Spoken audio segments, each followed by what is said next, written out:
Hello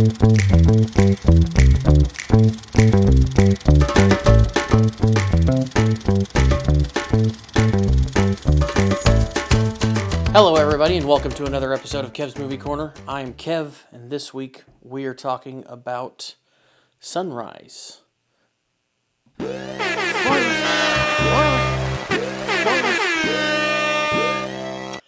This movie is a silent film. It was released in 1927. The original title is actually Sunrise, A Song of Two Humans. It's directed by F.W. Murnau, who was a German director known for, what did it say here? Known for German Expressionism, I believe.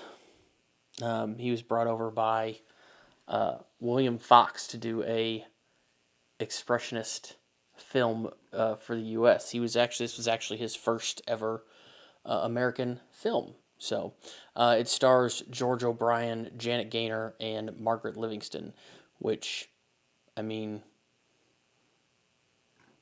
I didn't know who any of those people were, to tell you the truth. This is 1927. I mean, this is almost 100 years ago. So, yeah. Runtime is just over an hour and a half, which is it's a little long. Like it's not as slow as what was the other one that we watched that was a silent film a while back? I would say Don't Tell Me, but you can't tell me. Intolerance was the one that was, I think it ended up it said it was 3 hours long, but thankfully it was not. This one is not as long as that. It moves by at an okay pace, but it is a little bit longer. Anyway, getting into the movie. George O'Brien plays the man. None of these characters ever get actual names in this movie. George O'Brien is the man. Janet Gaynor is the wife. Margaret Livingston is the woman from the city. That is how they are titled. That is how they are credited. That is it. The woman from the city is visiting a small town where the man and his wife live as a farmer and his wife. Farmer becomes infatuated and begins an affair with the woman from the city. They are out one night and she tries to convince him to sell his farm and come with her back to the city. This is when he tells her, they try to figure out he says he has a wife. She decides that the best way to deal with that is to drown her, to murder the wife. He should kill her. He comes up with the idea of taking her out on a boat, throwing her overboard, flipping the boat and making it look like an accident, which he decides to do. He agrees. He decides. They come up with a plan. I don't know if it's the next day. They go out in the boat. He takes his wife out in the boat. And when he's about to throw her overboard, she gets scared. And he realizes that he can't do it. And he starts rowing to shore just immediately as fast as he can. She runs away, afraid of him, and runs to a trolley. He follows her. She's still afraid of him, obviously. The trolley takes them to the city. And she continues to run away from him as he tries to stop her from crying. He tries to beg her basically not to be afraid of him. Eventually he gets her to stop crying and to not be afraid. Um, at one point, they come across a wedding happening, and they go inside to watch. He breaks down and apologizes to her, at which point they kind of realize how much they actually love each other and kind of rekindle and start doing a bunch of stuff in the city together, and have a nice time. They take photographs. They go to like an amusement park thing, um, and they spend like a day together in the city, having fun as like a young couple, which their maid explains earlier in the movie that they used to be happy and always smiling, and you kind of see that coming back. That night, they get back on the trolley to go back home, and as he's rowing back across the water to get them back home, a storm comes in, the boat sinks, they both fall out of the boat. He wakes up in a cove and can't find her. He calls the town to go looking for her. They can't find her. He believes she's dead. At this point, the woman from the city thinks that he's actually murdered her and goes to find him to, congratulate him and take him back to the city. He tries to kill her, which is random, and then they find the wife, and she wakes up, and they kind of live happily ever after. Is kind of how it ends. That's about it. It's not a lot of things going on. Like, it's a lot of little things, but it's not a... It's a silent film, so you have to... I'm not a huge... This to me is... It's considered iconic, obviously. I mean, it's on this list, obviously. So, it's considered a major film to watch. If you can't pay attention to a movie, don't watch this. Because if you're going to look at your phone or something like that, you're not going to have a flipping clue what's going on. Ever. Because you have to pay attention to what's going on to understand where you're even at in this movie. Because there's no talking, so you can't just listen and understand what's going on. You have to actually watch to know kind of what's going on. And it's not just like a Charlie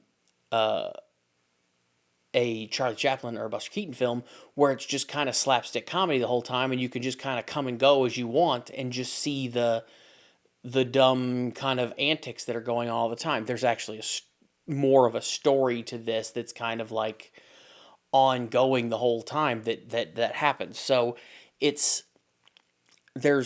if you can't sit and watch a film for 90 minutes, then don't watch this. If you can, then it might be worth watching. It is old, obviously. There are a couple firsts that it did. It's one of the first movies to use like background projection. It's one of the first movies to use tracking shots. It's one of the first movies to use like on film audio, using like the Fox movie, Fox Sound. What is it called? It's there's some name for it.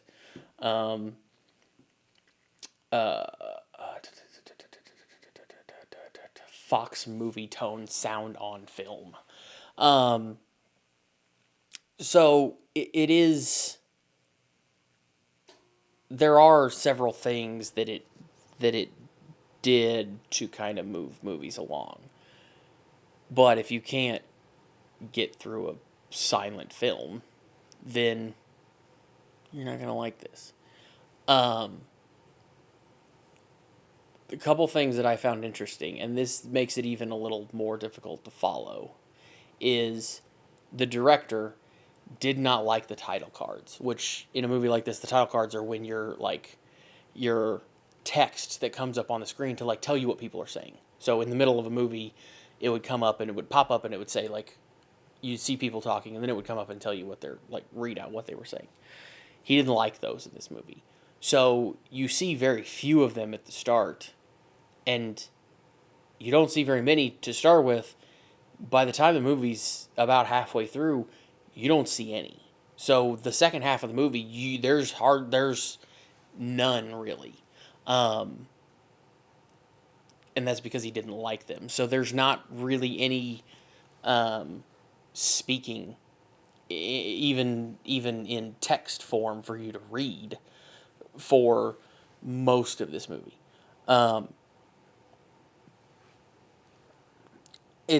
But it is, again, it is considered a historic film. It's in the Library of Congress, which I think almost all of these are. It won 3 Academy Awards. Let's see here. It was nominated for 4 Academy Awards at the first Academy Awards. The first Academy Awards was held in 1929. So the first Academy Awards in 1929. This one was nominated for 4: Best Art Direction, Best Cinematography, Best Actress in a Leading Role, and Best Unique and Artistic Picture. It won 3 of those, so all but Best Art Direction it won. The Best Unique and Artistic Picture was never given out again, so it's the only film to ever win that that award, which is interesting because that award was never given out again.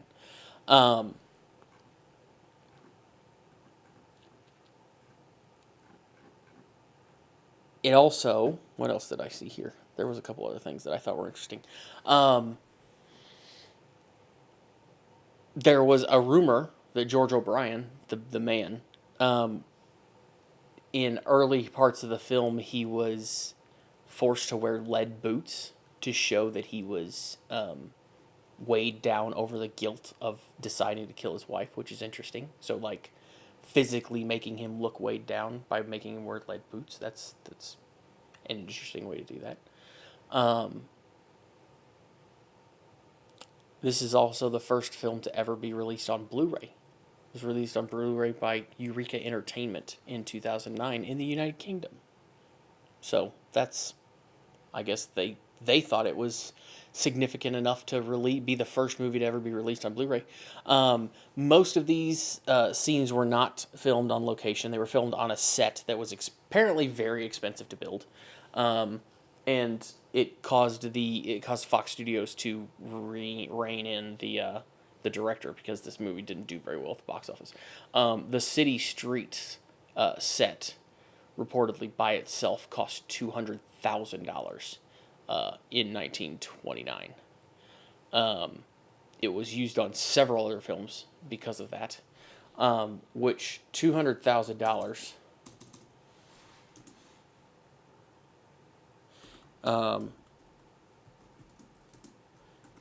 Let's look at that.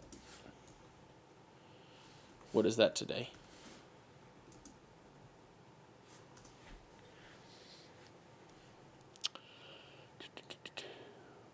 $200,000 from 1927 to 2025 is $3.6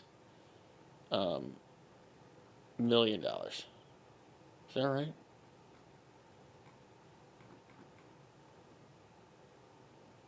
That doesn't seem like enough.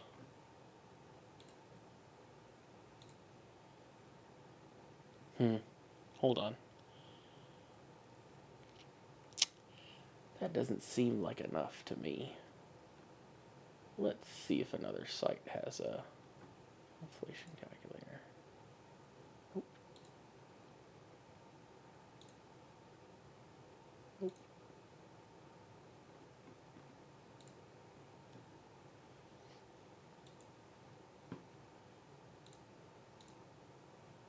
Yeah, okay, about $3.6 million. So, that's, I mean, compared to what you spend on movies nowadays, $300 million or whatever, that's not really that much money. But for back then, $200,000, that's a chunk of money. Um, so yeah, whole movie in the box office in the U.S. and Canada only made $818,000. So $200,000, it only made $818,000. Yeah, it didn't do very well. But yeah, that is Sunrise, a song of two humans. I don't know. Again, I don't know if I would recommend this for most people. If you like a drama, a romance drama, then maybe. If with a caveat, you can sit and not be on your phone for 90 minutes. If you can't stay away from your phone or have something hold your attention for 90 minutes, then I wouldn't recommend watching this, because you're not going to get through it, I don't think. And that's my opinion. So take it with a grain of salt, or maybe a pound of salt. But anyway, I think that's it for this week. Next week, we're watching Easy Rider from 1969. So, watch that. Come back here on Wednesday, and we'll talk about it. Don't forget to like, subscribe, comment, and I will talk to you guys next week.